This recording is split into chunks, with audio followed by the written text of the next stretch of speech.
Fala, people! Tudo bem? Mais um episódio 2. Hoje com o grande Cristiano Falcone, 29 anos. Tem, Boa noite. tem uma carinha mais de velho, achei que tinha mais. Eu acho que é gato, né? Tem alguma coisa ali. Vem de Manaus e economista e especialista em investimentos lá fora, dólar. Então, um bate-papo hoje um pouquinho mais técnico, mas eu acho que vem bastante coisa boa por aqui. Seja bem-vindo. Muito obrigado. Obrigado por estar aqui. Prazer imenso falar contigo. Primeiro, quero saber como que um cara de Manaus, porque quando pensa em Manaus, a gente já pensa, pô, é um local que tem selva, né, pô, né? Claro, Mas não, tem a cidade enorme, capital do estado, tem toda uma relevância. Tem lá o Boto, tem o que mais, o né? Boto é famoso mesmo, eu Né? passei com o Boto. Tem o Boto, pô, lá faz o PlayStation, então tem bastante coisa interessante. É um polo industrial, mas eu quero entender como que tu chegou até aqui, como que tu foi se especializar, né, nessa questão de investimentos fora do país, na questão de dólar e tal. Conta um pouquinho de ti. Vamos lá. Na verdade, eu entrei na faculdade de economia já pensando em trabalhar no mercado financeiro. Eu tive a oportunidade de fazer um intercâmbio em Londres, passei um tempo lá estudando inglês. E depois de conhecer aquela muvuca do centro financeiro de Londres, de pessoas andando na rua, gritando no telefone, indo de um lado para o outro e rápido na calçada e tudo mais, isso começou a me chamar um pouco de atenção. Isso com 15, 16 anos mais ou menos. Voltando para o Brasil, fui entender mais ou menos o que acontecia lá. O Centro Financeiro de Londres é um dos maiores do mundo, mais importante em câmbio e em emissão de renda fixa. Daí eu comecei a me interessar ainda no final do colégio por esse assunto. Daí, sem saber muito bem das coisas, eu falei, vou prestar o vestibular aqui para economia e acabou dando certo. No meio da faculdade, mais para o final, na verdade, depois de alguns estágios obrigatórios que a faculdade me pediu, eu tive a oportunidade de estar numa operação de investimentos, ainda lá em Manaus.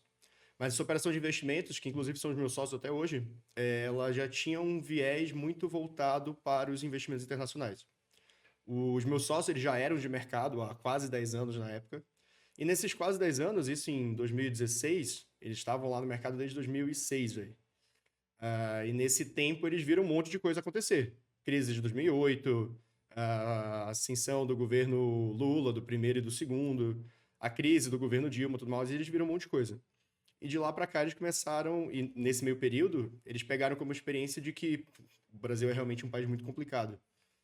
Mesmo pós plano real e tudo mais, que pareceu trazer algum tipo de estabilidade para o nosso mercado, a gente ainda viu o real, que teoricamente teria vindo para ser uma moeda mais forte, uma moeda muito mais estável do que a gente tinha antes, mesmo assim, ela degringolando ao longo dos anos, que é o que continua acontecendo até hoje. Então, eu entrei nessa operação de investimentos como estagiário lá em 2016, e continuamos caminhando, tentamos algumas outras operações no meio do caminho, e no final de 2020, a gente teve a oportunidade, já com uma operação nova, que é a Saks, que a gente está tocando até agora, a gente teve a oportunidade de fazer a aquisição de uma corretora mesmo, de investimentos com sede em Montevidéu, no Uruguai. Essa corretora é o nosso canal principal de distribuição e investimento internacional hoje. Só que nesse momento, diferente do que a gente fazia antes, que era basicamente distribuição de fundos de investimentos fora do Brasil, hoje a gente consegue dar acesso aos nossos investidores ao mundo, literalmente, em investimentos. Então, são ações, são ETFs, são títulos de renda fixa negociados em qualquer lugar do mundo, desde Nova York até Tóquio, passando por Europa, Austrália, Índia, China, tudo mais. A gente consegue oferecer aos nossos investidores. Então, a gente está falando de uma oportunidade de diversificação de fato da carteira de investimentos. Então, a gente pensa em oferecer para o nosso investidor sair do risco Brasil. É importante a gente ter dinheiro aqui, claro, a gente vive aqui, paga a conta aqui, ou pelo menos a maior parte de nós, eu sim. Mas é importante que a gente pense em juntar dinheiro em moedas mais fortes e em outras oportunidades de investimentos. O Brasil hoje, pelo menos até a última vez que eu vi, ainda representava um pouco menos do que 1% do mercado financeiro mundial. Bom, Então, por que, que a gente vai ficar restrito a uma operação que é tão pequena quando a gente pensa no mundo todo? Numa praça que é tão pequena. Óbvio, a gente tem a nossa relevância, o Brasil é um país importante internacionalmente, apesar dos nossos problemas aqui, que a gente bem conhece. E faz sentido, é legal ter dinheiro investido aqui, mas por outro lado, é importante que a gente olhe também outras oportunidades. As nossas viagens, elas podem ser internacionais, o nosso consumo é massivamente internacional. A compra de fast fashion na internet, o trigo que a gente usa para fazer o nosso pão do dia a dia é majoritariamente importado. Boa parte do nosso consumo diário da padaria, do supermercado e tudo mais, tem parte dele lastreado ou relacionado com o dólar. Por que os nossos investimentos vão ser diferentes? Então, essa é um pouco da filosofia que a gente traz, de ter uma carteira de investimentos sem fronteira e, principalmente, que é outro viés forte nosso também, pensar nessas carteiras de investimentos a longo prazo. Então, beleza, quem quer ter uma operação ali de trade, pode ter, tranquilo, sem problema nenhum, mas o forte nosso é realmente, eu ganho aqui meus 2.000, 5.000 reais por mês, eu direciono uma parte disso para um fundo, para uma carteira de investimentos pensando realmente em longo prazo. Então, eu faço isso no Brasil, eu faço isso no exterior, e junto dinheiro com benefício fiscal para que eu consiga juntar dinheiro e ter uma aposentadoria mais tranquila, dado que a nossa aposentadoria pública não é algo muito confiável, nem no Brasil, nem no restante do mundo. A gente viu os franceses quebrando Paris agora, 2 semanas atrás, por esse mesmo problema. E é melhor a gente deixar de depender do governo. A gente pode passar a fazer isso por conta própria. Esse é um pouco... Mas tu, quando era jovem, eu queria ser lixeiro, pô. É algo que ninguém fala. Mas tu queria ser? Tu falou assim, vou ser advogado, foi pra lá fazer um intercâmbio, não sabia o que fazer. Como que foi a transição? Você falou, não, quero ganhar dinheiro, quero andar de... que nós vemos filme e vemos o cara lá de sucesso no mercado financeiro andando de Ferrari, Lamborghini, falou, não, também quero ir para esse lado. Como que foi o gatilho, assim, Quando eu era bem mais criança, meu sonho era ser cientista. Cientista, sei lá do Pô, quê. era bom então. Nada contra ser lixeiro, pô, mas, né, ser cientista é bem diferente. Não, cientista, sei lá do que. Eu só achava legal a ideia de tu ficar virando tubo de ensaio no outro assim e aquilo ali virar alguma coisa. Mas depois disso, ali no começo da adolescência, eu sempre tive... A minha família ela é toda de funcionários públicos ou advogados. Funcionários públicos do judiciário ou de advogados. E eu sempre achei isso um negócio que não me chamava muita atenção. Eu tenho um irmão mais velho do que eu, que é também advogado, e aí eu lembro direitinho de almoço de sábado, o meu irmão ainda na faculdade, sentado numa cabeceira, perguntando para o meu pai na outra cabeceira o que ele achava da procuração, da petição. E eu sempre achei que esse era um assunto que não me chamava atenção. E a minha mãe ficava aqui e ela falava também um pouco sobre, que ela é funcionária pública também, formada em Direito e trabalha no ramo. E daí eu sempre achei que certo que a área jurídica não é o que eu quero seguir. Mas foi mais ou menos nessa idade também, começo ali, meio da adolescência, que eu tive a oportunidade de fazer um intercâmbio e eu achei alguma coisa que me interessasse. No meio do caminho, começo da vida adulta, eu fiz algumas escolhas erradas. Eu tive a brilhante ideia de abrir um restaurante com 20 anos, que óbvio quebrou, por absoluta falta de experiência. Mas, enfim, foi uma bagagem, ensinou alguma coisa. Poderia ter sido mais barato, mas ensinou alguma coisa. Quebrar nunca é bom, né? Mas pirâmide não caiu. Não, nessa aí eu nunca entrei. Então você tá bem. Já caiu? Em pirâmide? É. Não. Não, mas fiz Rinodê. Mas Rinodê não é pirâmide, né? Eu acho que não. É que eu não posso dizer que fiz, né? Eu acabei comprando o kit e tal pra cadastrar pessoas, mas não cadastrei ninguém. Mas até hoje eu tenho parte do kit lá. E faz quanto tempo? Faz uns 10 anos, eu acho. Sei lá. Mas entrando um pouquinho mais no assunto, você comentou um pouco sobre fazer uma poupança, começar a fazer a diversificação, né? Mas pensa o seguinte, eu sou uma pessoa totalmente leiga e não entendo nada do assunto. Por que é importante dolarizar? Por que é importante ter lá? Qual que é o risco de eu ter investimentos lá fora, né? Assim, tipo, por que mandar para lá? Né? Por que ter essa diversificação na carteira? Vamos lá. No meu conceito de quem trabalha no mercado tem algum tempo e quem atendeu o cliente por muito tempo, principalmente, acho que o mais importante de tudo é que você tenha a sua reserva de emergência. Essa é a primeira parte dos investimentos que você tem que ter sempre.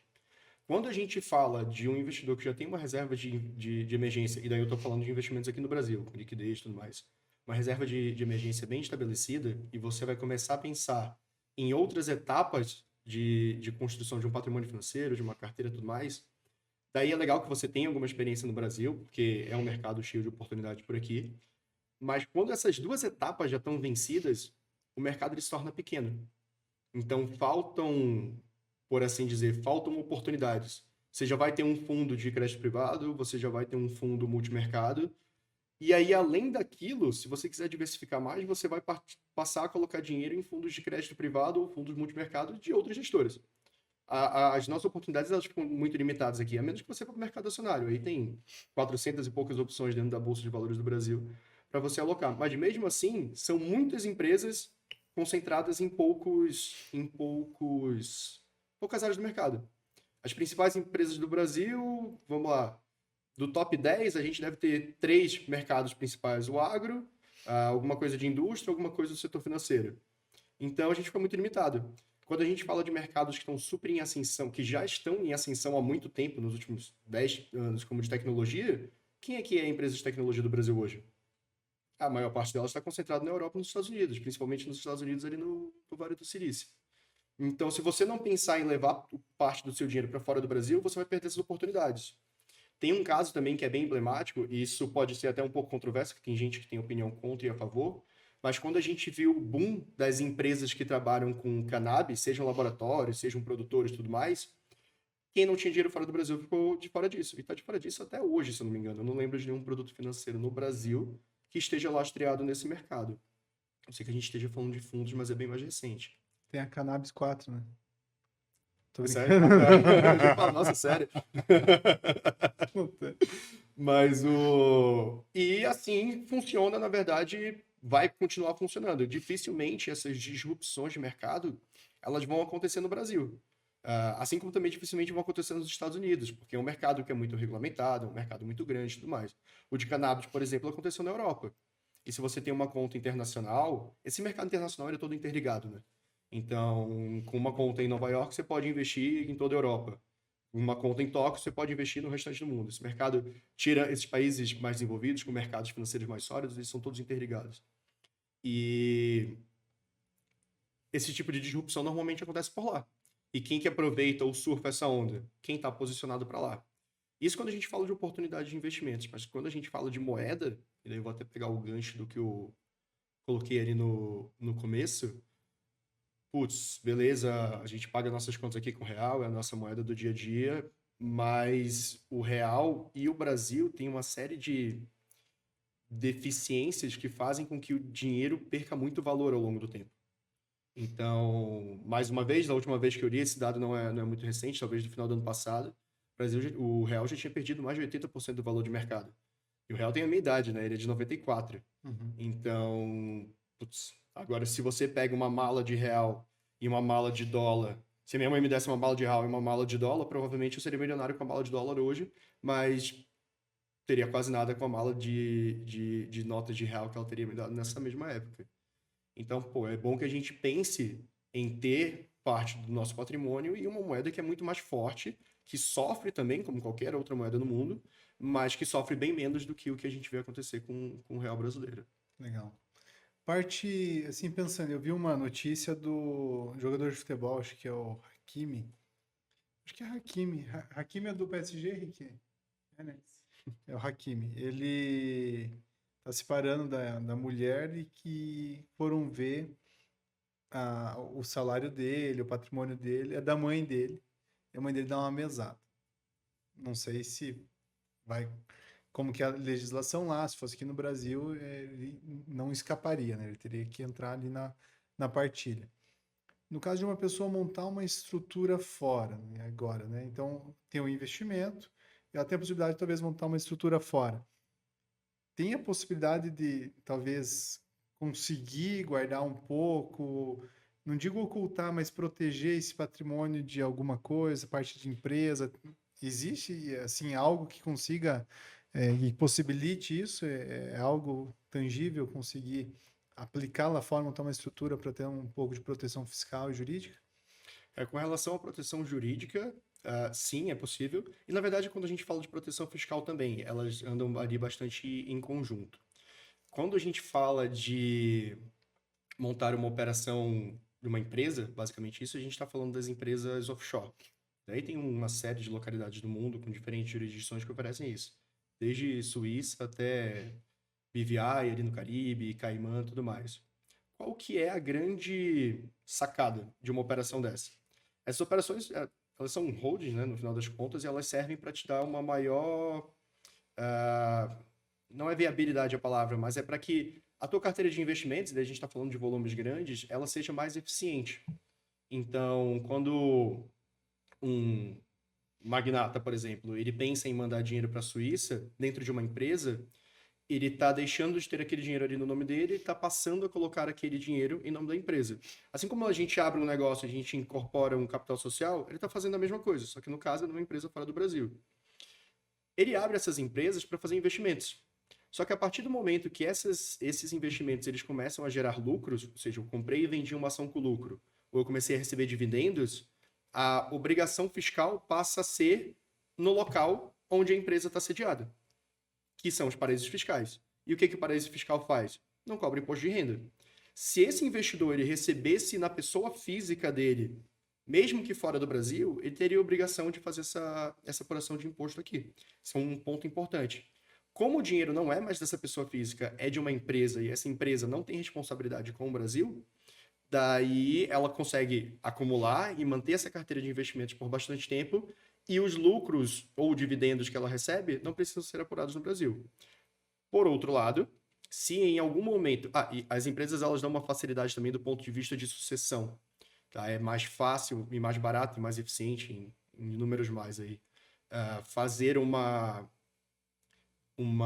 partilha de bens depois que o titular falece via uma estrutura dessas do que ter o dinheiro em conta corrente aqui no Brasil, sujeito a burocracias, impostos e daí por diante. O imposto ele vai sempre existir, mas a operação ela foi feita do ponto de vista de facilitar a distribuição. O processo burocrático de, vamos lá, contratar um advogado, de levantar quais são os bens desse investidor, de transferir isso em cartório, que daí seria uma outra fortuna para pagar, dependendo do patrimônio que a gente está falando ali. Toda essa parte burocrática ela é mais facilitada. A parte do imposto não tem muito como fugir, a gente precisa pagar de qualquer forma. Mas como eu estava comentando também, quando a gente tem uma operação dessas e eu resolvo, como investidor, sacar esse dinheiro que eu deixei na minha empresa, ou seja, transferir para minha pessoa física, daí o imposto é devido da mesma forma. Porque daí a gente entende como uma empresa distribuindo lucros para esse investidor, distribuição de lucros no exterior é entendido no Brasil como rendimento tributável, e daí eu preciso apurar o imposto de renda da mesma forma. Eu teria que usar lá fora, então, para não recolher imposto. Se eu distribuir para minha pessoa física, eu preciso pagar imposto da mesma forma. Agora, se eu quiser gastar como empresa, daí tudo bem. Ele consegue ter um benefício lá. Consegue. Mas no caso do Hakim, ele não ia segurar da mulher. Provavelmente não. Provavelmente não. Pô, Hakim, por favor, né? O ganho fiscal, então, ele existe, mas, no caso, ele vai ter um ponto. Então, ele tem uma política que não vai conseguir ter um ganho fiscal tão grande. Mas, por outro lado, tem a possibilidade de, talvez, ter um ganho fiscal mandando dinheiro para lá e, talvez, trazendo como investimento ou utilizando. É isso mesmo? Eu entendi Mantendo diferente. lá fora, dentro dessa estrutura de empresa, daí sim, Aham. dá para fazer. Então, compensaria. Então, por exemplo, a gente estava falando ali de hold, né? Aham. Aí eu tô pensando realmente em valores maiores. Se eu quiser manter esse dinheiro lá fora e comprar um apartamento em Londres, acho que é um dos metros quadrados mais caros do mundo hoje em dia. Se eu quiser comprar um apartamento em Londres e esse apartamento pertencer à minha empresa, tudo bem. Tranquilo. Vai ser uma empresa com sede na Suíça que é proprietária de um apartamento em Londres. Quem vai usufruir dele é você, de fato, né? Mas... Vendeu em Londres, comprou por 1 milhão, vendeu por 2, recolhe pelo imposto de renda lá da Inglaterra, ele vai recolher sobre esse ganho de capital de 1 milhão. Seria mais ou menos isso. Então, a gente precisa, na verdade, todos esses países eles têm acordo de bilateralidade, que não existe uma dupla tributação. Então, se a gente tivesse que apurar esse imposto em algum lugar, seria no país sede da empresa. Só que aí esse país sede, ele cobra imposto? Se a gente estiver falando da Suíça, por exemplo, não. Então, ele estaria isento da mesma forma. Então ele não paga. Então ele tem um benefício fiscal levando como investimento. Vou investir, vou comprar, Se a pessoa ela acaba mandando dinheiro para lá, mandou $1 milhão lá, dá 5 milhões e pouquinho, acabou mandando, comprou um imóvel em Londres, que foi o teu caso, né? O caso citado que você comentou. Voltou para o dinheiro. Caso. Volta o dinheiro lá para a conta, né? Para onde está sediado e tal. Não tem cobrança do imposto. Mas se ele em vez de comprar em Londres, comprasse no Rio de Janeiro, no Leblon, metro quadrado mais caro aqui. Também teria esse benefício ou não? Ele vai ter tributação porque o domicílio fiscal dele é aqui. Como que funciona? Boa pergunta, vamos lá. Aí a gente vem com as particularidades do Brasil, né? Para que uma empresa ela tenha qualquer tipo de atividade, inclusive ser dona de um apartamento no Leblon, ela precisa ser registrada na Receita Federal, mesmo que seja uma empresa estrangeira. E a partir do momento que você é registrado na Receita Federal, você tem um CNPJ. E aí eles cobram imposto de renda. Mas cobra um imposto de renda no ganho de capital quando vender o imóvel. No ganho de capital. Então, trazer o recurso, ele acaba entrando como investimento e não acaba sendo tributado. É só que daí ele não vai te cobrar um imposto de renda, na verdade, né? Ele vai te cobrar um GCAP, vamos colocar assim. Uhum. Então, eu comprei a cobertura no Leblon por 2 milhões e vendi a 3. Acho que esses valores estão até defasados, né? Uhum. Mais caro que isso. Mas esse $1 milhão, ele geraria GCAP aqui. Então, essa empresa ela é registrada na Receita, ela tem um CNPJ, uma identificação fiscal. Essa identificação fiscal obriga ela a cumprir com as obrigações fiscais no Brasil. Isso é uma particularidade daqui. Então, recolheria sobre esse ganho de capital Sim. dentro da... E aí, dentro das alíquotas, esse $1 milhão de reais, não tenho certeza, mas eu acho que ficaria em 15%. E daí voltaria o capital para lá. Se ele quiser mandar, ou compra outro imóvel aqui. Exatamente. No caso, se ele acaba entendendo a legislação da mesma forma, se ele compra um imóvel, vende um imóvel com lucro, mas ao mesmo tempo ele já vai lá e compra outro imóvel e mobiliza o capital. Ele acaba recolhendo esse ganho de capital igual, né? Vale a legislação brasileira. Existe algumas particularidades dentro do mercado imobiliário, daí eu nem consigo me aprofundar muito nisso, mas que você tem um prazo na compra e venda de um apartamento.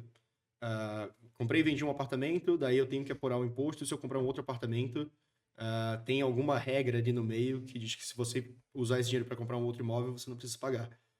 Eu sei disso superficialmente, eu já vi as pessoas comentando, mas eu não sei te dizer exatamente. Mas vale a legislação brasileira, no caso. Vale aqui. Uma dúvida assim que a pessoa tem, fala, mas pô, eu tenho pouco dinheiro, não compensa se eu mandar.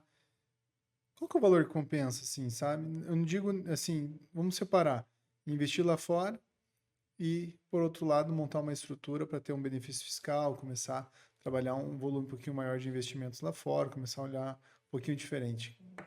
Tem uma faixa de valor que compensa, não compensa, vai ter um custo muito alto, como que funciona? Vamos lá. Acho que a dinâmica do mercado, ela impacta as pessoas da mesma forma, independente do patrimônio.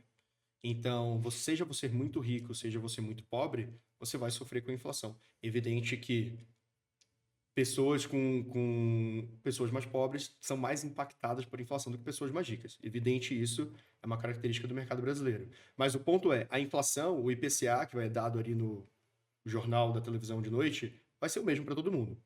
Então, independente disso, você vai sofrer com a variação do câmbio, você vai sofrer com taxas altas de inflação e daí por diante.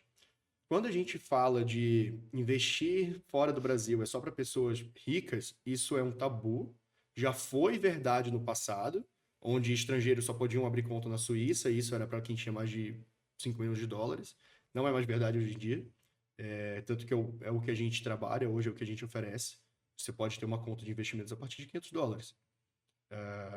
Mandou $500, a tua conta está ativa e daí você pode negociar. Ou você pode estar numa carteira administrada a partir de $1.000, por exemplo. Aí existem soluções diferentes, a gente pode até falar mais sobre isso. Agora, o ponto é, as intempéries do mercado vão chegar para todo mundo. A questão é, você tem quanto mais dinheiro você tem para aplicar, você tem soluções mais eficientes. Então, por exemplo, você pode ter uma série de benefícios fiscais abrindo uma empresa para mandar esse teu dinheiro, uma empresa fora do Brasil para mandar esse teu dinheiro e usufruir desses benefícios. Mas a questão é que essa empresa vai ter custos. Então, é legal que você tenha minimamente uma rentabilidade nesse volume que você vai mandar para fora, capaz de manter os custos dessa empresa, para que você fique ali no 0 a 0. Agora, se você tem um volume de dinheiro suficiente para aquela rentabilidade pagar os custos da empresa e ainda sobrar, e daí eu estou falando de uns 300, 400 mil dólares, aí beleza, aí já é uma operação que faz totalmente sentido para você. Por outro lado, se você ainda não dispõe desse volume todo de dinheiro, mas você entende que você precisa ter a sua carteira de investimentos sem ter as limitações das fronteiras do Brasil, daí, beleza, vamos mandar $500 mil, $5 mil, o que tiver disponível ali para a tua realidade para também se proteger.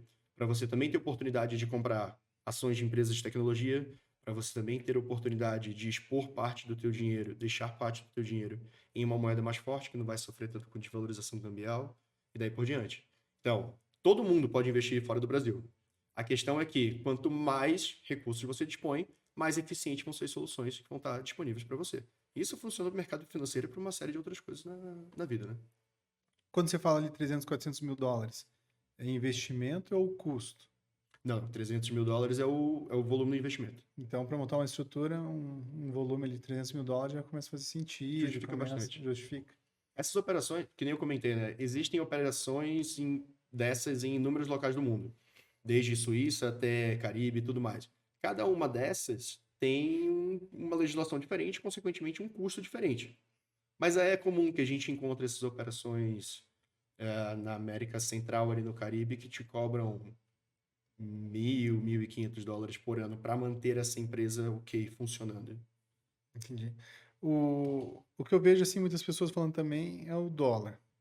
Nós já vimos dólar a 1,50, governo Dilma, vimos dólar lá atrás, né, na época do até 98 com o Plano Real, 1 por 1, decaiu a paridade, vimos já dólar a R$ 3, hoje nós temos dólar a 5, falam que pode ser 6, 7. Dólar tá caro ou barato? Compensa mandar? E se o dólar volta a cair, né? O que tu acha, assim? Qual que é o cenário que tu desenha e o que você acha? Se é bom mandar agora, melhor mandar aos poucos, é melhor, se tem disponibilidade, já manda de uma vez? Qual que é o cenário que tu desenha, assim, que tu tá vendo? Esse é um ponto bacana para a gente falar. Vamos lá. Eu já vi muita gente chorando entre aspas, né? Aham. Mas comentando que se arrependeu de não ter enviado mais dólares para a sua carteira de investimentos no ano anterior. Então, essa pessoa naquela altura já tinha, esse investidor naquela altura já tinha uma conta de investimentos há 5 anos, e todos os anos ele só se lamenta mais de não ter mandado mais dinheiro. Por quê? O real, ele historicamente perde valor. Em alguns casos, a gente vê uma distorção disso. Então, às vezes, o dólar ele fica mais forte ou mais fraco frente a outras moedas internacionais, tipo um euro, tipo uma libra esterlina. A gente vê, inclusive, uma distorção de mercado muito forte ali no final do ano, onde pela primeira vez... Foi a primeira vez? Provavelmente sim. Pela primeira vez, o euro ele valeu menos do que $1. Foi uma distorção de mercado. O euro ficou muito fraco por uma série de motivos e em seguida ele voltou. A libra esterlina, a mesma coisa. Ele chegou a 1,05 de dólar e depois ela voltou. Foi uma distorção de mercado. Mas o ponto é, essas moedas que são fortes, que são reservas de segurança internacionais, elas podem oscilar entre si. O que acontece no Brasil não é, na verdade, uma oscilação entre as moedas. É que, de fato, o real ele perde valor. Então, conforme ele vai ganhando mais idade, ele vai tendo, e conforme o Brasil vai caminhando com o nosso jeito brasileiro de conduzir as coisas, ele vai ganhando menos credibilidade internacionalmente, isso de forma simplória, tá? E a nossa moeda passa a ter cada vez menos valor. Então não é uma distorção de mercado, é uma tendência histórica. Historicamente, o real perde valor frente ao dólar. Diferente de um euro frente ao dólar, que passou 3 semanas com um valor descontado. O nosso é uma tendência histórica que deve continuar. Então, se a gente vai falar de um investidor que vai mandar dinheiro 2 vezes por ano, 4 vezes por ano, mantenha a constância de mandar. Agora, se a gente está falando de um investidor que vai pegar 5 milhões de reais para transformar isso em 1 milhão de dólares, aí é legal que você dá uma estudada, aproveita uma oportunidade. A gente viu o dólar nas últimas 3, 4 semanas sair de 5,10 para 4,90. Então, putz, se o cara tivesse mandado 5,10, provavelmente ele teria ficado bravo com a situação, né? Porque poucos dias depois ele poderia ter aproveitado uma janela de câmbio bem melhor, bem mais favorável para ele. Teria permitido que ele tivesse comprado mais dólares. Mas são casos muito específicos. Aí sim vale a pena você analisar e aproveitar o momento adequado. Inclusive, é bom deixar tudo redondinho já, a tua operação liberada, tudo mais. E na hora que achar o valor interessante, é só fechar. Mas quem vai mandar com constância, montar patrimônio ao longo do tempo em moeda mais forte, daí manda sem medo. Mas a questão, assim, ó, não sei o que tu acha, mas a questão da paridade, não paridade do dólar, mas do peso que o dólar tem na economia. Nós vimos o Lula indo agora para a China conseguindo se movimentar muito bem nesse cenário, até por causa da guerra da Rússia ali com a Ucrânia, e eles tendo a oportunidade de conseguir fechar parcerias para os países conseguirem negociar yuan. E nós vimos também a Arábia falando que não vai ter a necessidade de ter que negociar e receber só em dólar também. Então, alguns movimentos assim que são bem importantes no cenário político, mas por outro lado que impacta. Então, vamos lá. A Libra já foi a moeda mais forte. Até os anos 40, mais ou menos. De que forma que isso pode impactar para quem está criando uma reserva lá fora em dólar? E qual que é a tua opinião, se isso vai impactar? Qual que seriam os cenários? O que poderia acontecer?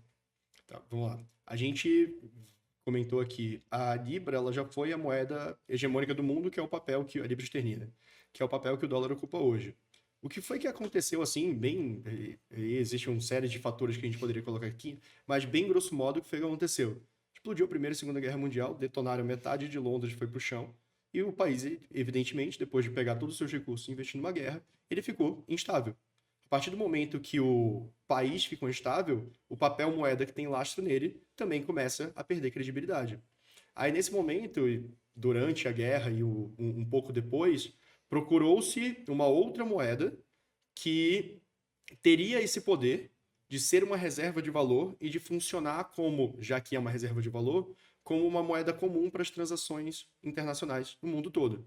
Foi nesse momento que o dólar ascendeu, logo depois do acordo de Bretton Woods, 1944, se não me engano. Mas foi nesse momento que o dólar ascendeu. Ainda com uma série de características estranhas, por exemplo, naquela época o dólar ainda tinha lastro em ouro, foi na década de 60 ou 70, que deixou de ter, então passou-se a poder imprimir dólares à vontade.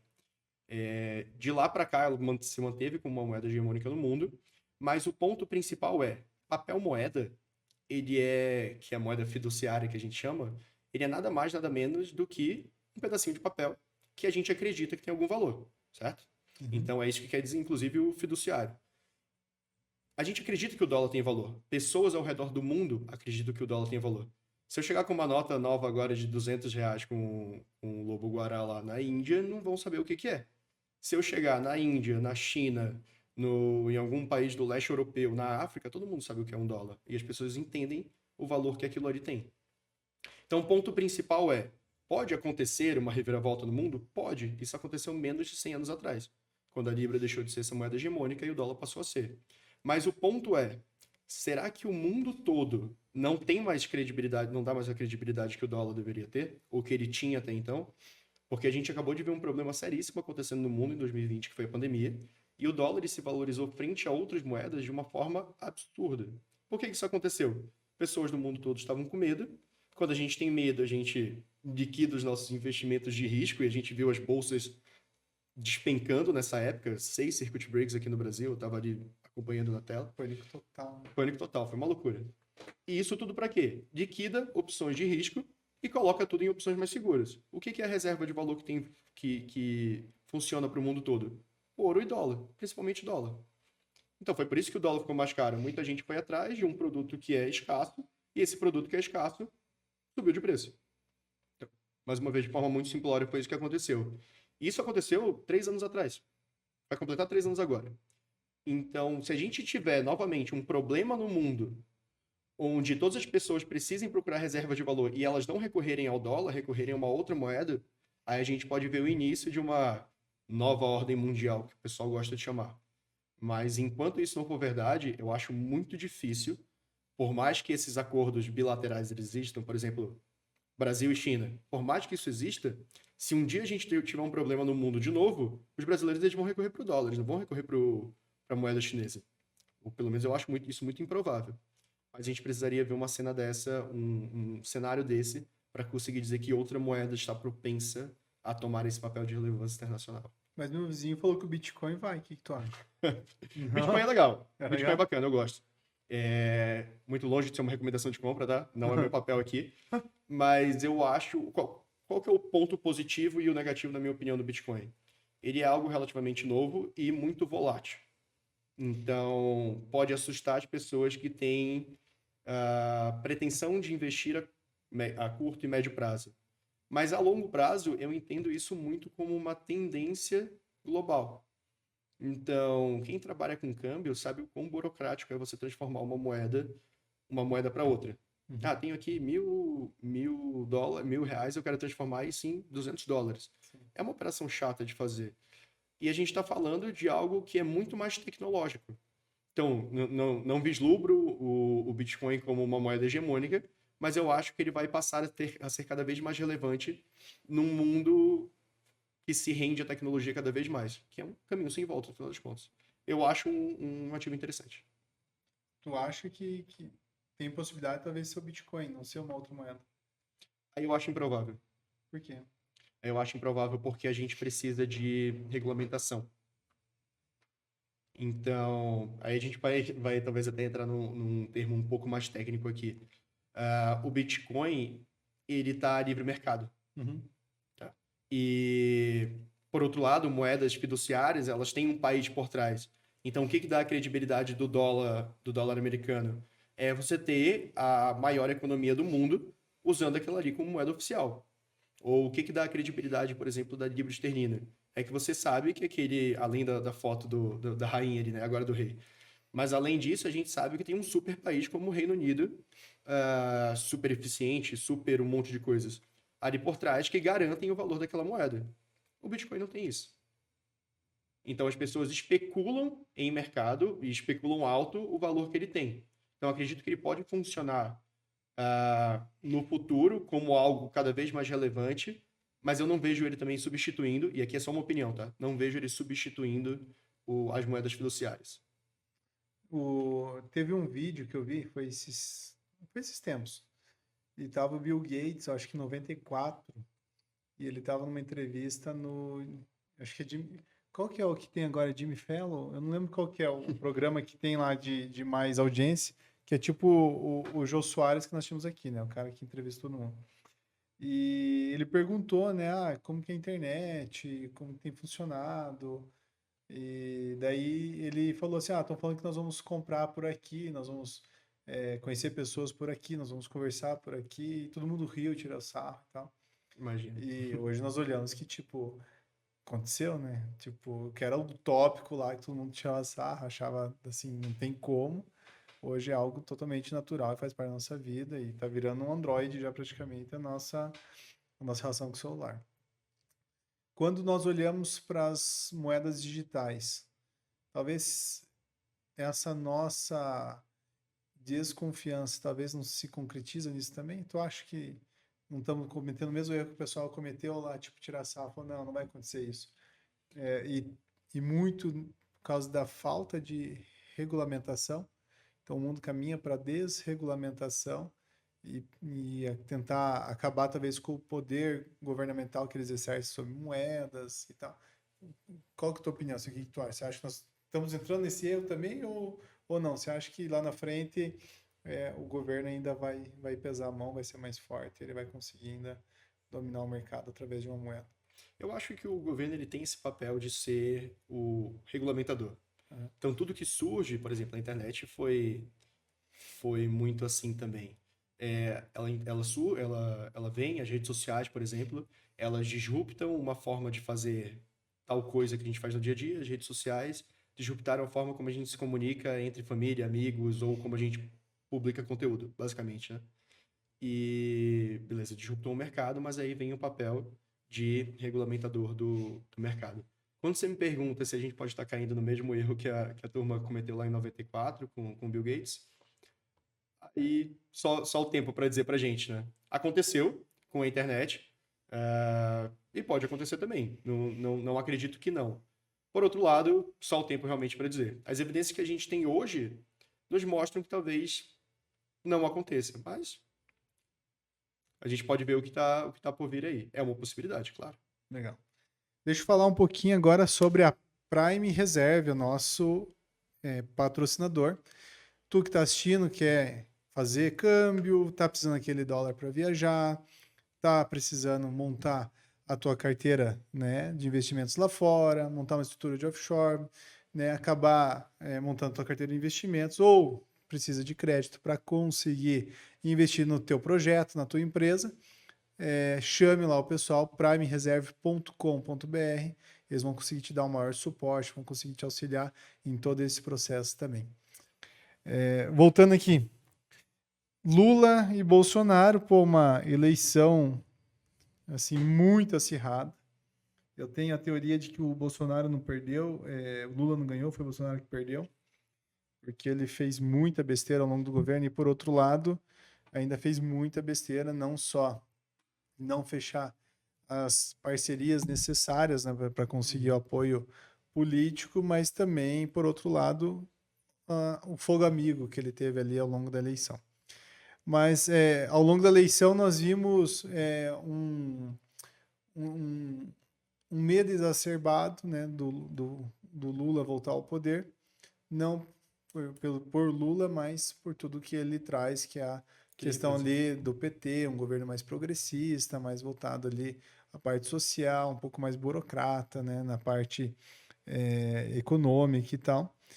E alguns casos, vão lá, isso eu ouvi, tá? E vieram até mim. O Lula vai bloquear a poupança, o Lula vai pegar dinheiro da conta corrente, o Lula vai fazer isso, aquilo e tal.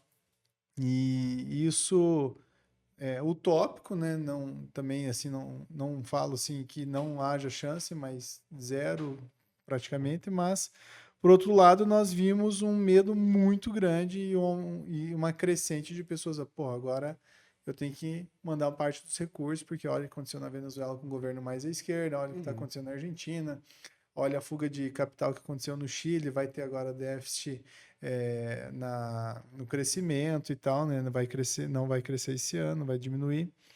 Então, quem tem um patrimônio, tem um capital, começou, pô, eu tenho que olhar lá fora, né? Não dá para só ficar olhando aqui para o mercado interno. O que você acha, assim, vamos lá, o que esperar do governo? Qual que é a tua visão de cenário político e econômico? E por que faz sentido mandar agora e talvez não esperar um pouquinho se o cenário político fiscal ficar pior, né, se degradar e mandar um pouco depois? O que você está enxergando?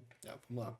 Antes de tocar nesse ponto, é legal colocar que o que as pessoas que eu acompanho ou o que eu tenho lido recentemente colocam é que provavelmente a gente vai ter um ano de 2023 e um ano de 2024 de relativa estabilidade e crescimento, mas na economia as coisas não são de curto prazo, isso foi construído principalmente por uma atuação muito pertinente do Banco Central, inclusive que está gerando conflito com o governo federal agora, mas essa atuação dos últimos 24 meses, mais ou menos, garantiu algum nível de estabilidade para que a gente consiga conduzir a economia de uma forma bacana nesse começo de governo Lula.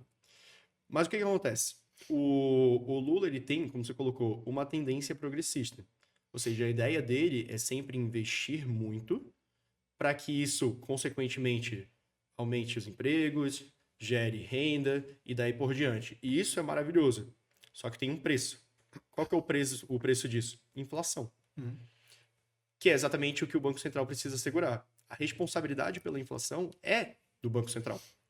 Então, esse embate que a gente está vendo hoje entre o governo federal e o Banco Central é muito disso. O presidente do Banco Central diz: eu não vou baixar os juros enquanto vocês não me provarem que a economia vai ser minimamente bem conduzida.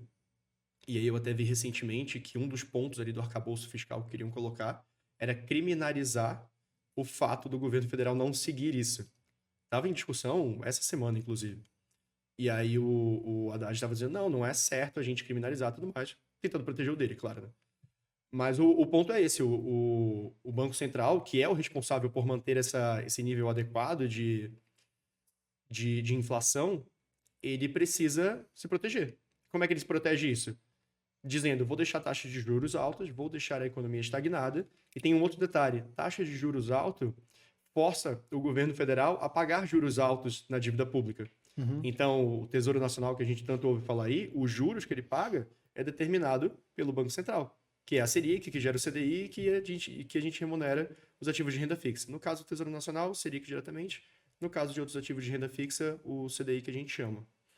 Mas isso é uma conta muito grande para o governo federal. Então ele não consegue fazer sobrar dinheiro para investir em outras áreas que ele acha interessante, que justificariam o plano de governo que ele prometeu durante as eleições. Então é por isso que a gente está vendo esse embate até hoje. De qualquer forma, a gente já tem hoje uma inflação relativamente controlada. E a gente ainda tem uma taxa de juros muito alta. Então, o Brasil hoje ele paga provavelmente a maior taxa de juros real do mundo. Porque a gente tem uma inflação baixa, a gente tem um nível de juros nominal muito alto, e essa diferença, que é o juros real, ela fica muito grande. Então, e é por isso que a gente viu tanto dinheiro entrar aqui no Brasil recentemente. Porque a gente já tem um projeto de arcabouço encaminhado, mas na outra mão, o Banco Central está sendo resiliente ali em manter os níveis de juros. A gente vai ter um novo Copom agora, acho que na semana que vem. E vamos ver o que vai acontecer, né? Tá todo mundo nessa expectativa. Tu acha que cai ou não? Acho que segura. É mesmo? Eu acho. Por quê?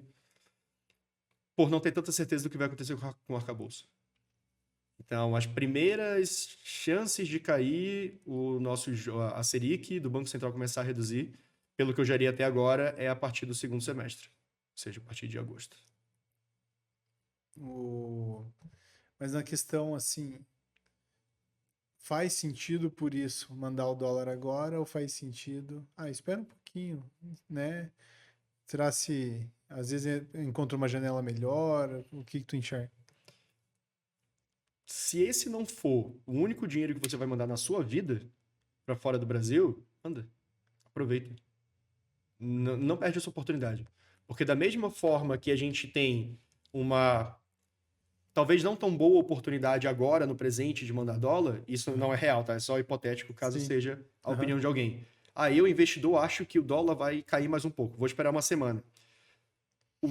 Isso pode acontecer ou não, né? O câmbio é absolutamente imprevisível. Mas enquanto você está tentando ali tradar o dólar, que é algo que os grandes especialistas erram na maior parte das vezes, enquanto as pessoas estão tentando fazer isso, as outras oportunidades de investimento estão acontecendo lá fora. Então a gente vê título de renda fixa dos Estados Unidos, ou seja, o título mais seguro do mundo de renda fixa do governo dos Estados Unidos, pagando 4,5%, 5% ao ano. Então, enquanto você está tentando tradear a moeda aqui para ganhar alguns dólares a mais, você está perdendo a oportunidade de pegar uma excelente emissão de título de renda fixa, o título mais seguro do mundo, pagando uma super taxa de juros. Isso provavelmente não vai acontecer de novo. Então, você está tentando ganhar de um lado e perdendo a oportunidade do outro. Sim. Então, mais uma vez, se não for o único dinheiro que você vai mandar na sua vida, vai mandando aos poucos, conforme tiver disponibilidade, e aproveita o que está acontecendo lá fora. A gente vê, por exemplo, mais uma boa oportunidade que eu estava vendo hoje de tarde. Hoje, o Facebook, a Meta, né, deu uma disparada no Nasdaq de 10%. Porque saiu o relatório lá que os ads do Facebook voltaram a entregar os resultados que entregavam até então e a ação disparou 10%. E você tentando negociar aqui centavos de dólar na tua operação de câmbio. O mundo continua acontecendo lá fora, independente dessa cotação de moeda que a gente tiver aqui. Então, acho que vale a pena. Sobrou? Tem como fazer? Tá dentro do teu orçamento? Manda. O que tu acha do arcabouço fiscal? Tu comentou dele. O que tu enxerga assim? É viável a médio prazo? Isso vai ser positivo, negativo? Olhando para um cenário macroeconômico, dólar é para cima ou para baixo? Acho que se ele conseguir vir colocando os freios na política progressista do governo, isso garante que a gente tenha o mínimo de estabilidade para conseguir ver o Brasil como ele está hoje.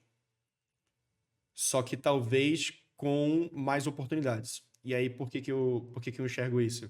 Se a gente tem o Brasil que a gente tem hoje, com relativa estabilidade de contas e tudo mais, só que com menos juros, a gente vê a oportunidade de fomentar os empresários, a gente vê a oportunidade de aumentar os níveis de consumo e tudo mais. Tem um exemplo que eu gosto sempre de dar, que é, às vezes, as pessoas elas não fazem uma associação exata do que é esses juros que elas veem lá no Jornal Nacional, por exemplo. Mas esses juros que o governo determina mais algumas vezes, o que o teu banco vai te cobrar para tu financiar o teu carro. Então, muita gente hoje não consegue financiar um carro porque a gente encontra esses financiamentos a juros estratosféricos dentro dos bancos. Por outro lado... Pague 3, leve 1. Exatamente, coisa do gênero.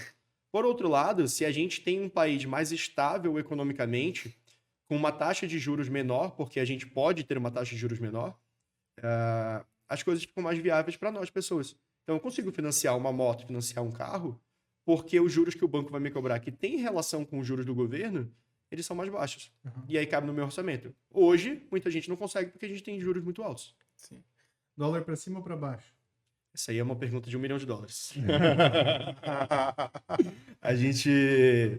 Eu ouvi recentemente, não lembro onde é que foi, mas eu ouvi alguém comentando, um ex-funcionário do BTG, comentando que o Esteves, o André Esteves, sempre falou: você quer deixar um economista na saia curta? Pergunta como é que vai estar o dólar em 6 meses. Ninguém sabe dizer. Ou se ele falar, provavelmente ele vai estar inventando. Mas assim, certo, cheio de evidências, é muito improvável que ele tenha essa informação. Te dou $1 milhão para aplicar. Dólar para cima ou para baixo? Complicado. Vai depender de um monte de coisa que vai acontecer aqui internamente. Vou fazer o ping-pong bem rapidinho pra gente Vamos lá. acabar, hein? Pô, o papo foi bom, gostei bastante. Eu falo a palavra, tu tem que falar compra ou vende. Posso retificar caso eu erre alguma coisa? Não. Vamos Não, lá. no final Vou não, ficar atento. não tem muito disso. Vamos lá, é bem rapidinho. Bitcoin, Compro. ouro, Compro. imóveis, Vendo. dólar, Compro. yuan, Vendo. OnlyFans da Anitta. Não precisa falar, gente. Obrigado. Muito Cristiano, foi muito bom ter você aqui. Faz seu jabá aí, já fala o que tu faz, como faz, Vamos já lá. deixa as redes sociais pro pessoal seguir. Vamos lá. Para quem quiser ver um pouco do conteúdo que eu coloco na internet, pode me achar no LinkedIn e no Instagram. Os dois é Cristiano Falcone, tudo junto, com E no final. A maior parte das pessoas escreve com I. E hoje eu sou responsável por tocar algumas operações dentro da Saks. Vocês podem encontrar também como hello.saks no Instagram ou hellosaks.com. E a nossa ideia é desmistificar esse mercado de acumulação de dinheiro que muita gente acha que é complicado. Então, dá uma olhadinha no nosso aplicativo que a gente está oferecendo por lá. É a oportunidade de juntar dinheiro um pouco no Brasil, um pouco no exterior, com diversificação global de investimentos e benefício fiscal. Legal. Gente, nos sigam nas redes sociais, Instagram, Paulo Brambila, YouTube. Foi um prazer imenso. Falamos. Bye!